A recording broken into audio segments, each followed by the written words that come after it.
মঙ্গলবার বিজেপি সভাপতির দায়িত্ব নেবেন নীতিন নবীন। আনুষ্ঠানিকভাবে বিজেপি সভাপতির দায়িত্ব নিতে চলেছে নীতিন। আজ নমিনেশন জমা নীতিন নবীনের। ভোটদান প্রক্রিয়ার অংশগ্রহণ বিজেপির কেন্দ্রীয় পদাধিকারী নেতৃত্বে জাতীয় সভাপতি নির্বাচনের সাংগঠনিক প্রক্রিয়ার সূচি ঘোষণা বিজেপির। মঙ্গলবার বিজেপির সভাপতির দায়িত্ব নেবেন নীতিন নবীন। আনুষ্ঠানিকভাবে বিজেপি সভাপতির দায়িত্ব নিতে চলেছেন নীতিন এবং আজ নমিনেশন জমা নীতিন নবীনের।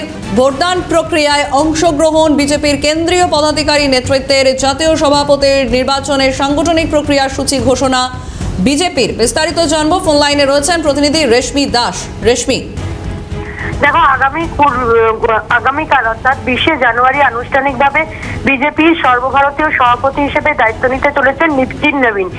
বর্তমানে যিনি সভাপতি রয়েছেন জেপি নাড্ডা, সর্বভারতীয় সভাপতি বিজেপির, এবং আগামীকাল সেই দায়িত্ব নিতে চলেছেন নীতিন নবীন। আজ নমিনেশন দেবেন তিনি। বিজেপির কেন্দ্রীয় যারা পদাধিকারী নেতৃত্বরা রয়েছেন তারা এই ভোটদান প্রক্রিয়ায় অংশগ্রহণ করবেন। অর্থাৎ যারা জেনারেল সেক্রেটারিরা রয়েছেন বিজেপির কেন্দ্রীয় ভাবে পদাধিকারী অর্থাৎ সর্বভারতীয় স্তরে, সেক্ষেত্রে তারা এই ভোট প্রক্রিয়ায় অংশগ্রহণ করবেন। জাতীয় সভাপতি নির্বাচনের সাংগঠনিক প্রক্রিয়ার সূচি ঘোষণা করেছিল বিজেপি এই সপ্তাহের শুরুর দিকেই, এবং 19শে জানুয়ারি অর্থাৎ আজকে মনোনয়ন জমা দেবেন বিজেপির কার্যবাহিনী সভাপতি নীতিন নবীন, এবং আগামীকাল 20শে জানুয়ারি নবনির্বাচিত বিজেপি সর্বভারতীয় সভাপতি হিসেবে তার নাম ঘোষণা করা হবে।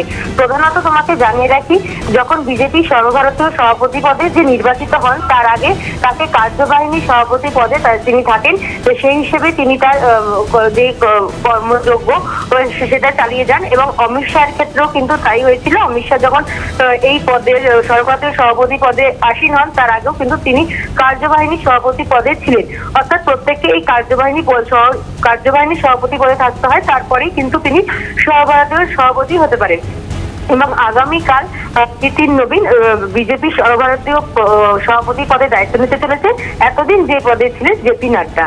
দেবারতী, বেশ, ধন্যবাদ রেশমি। আমি তোমার সঙ্গে সঞ্চারী ছিলাম। ধন্যবাদ।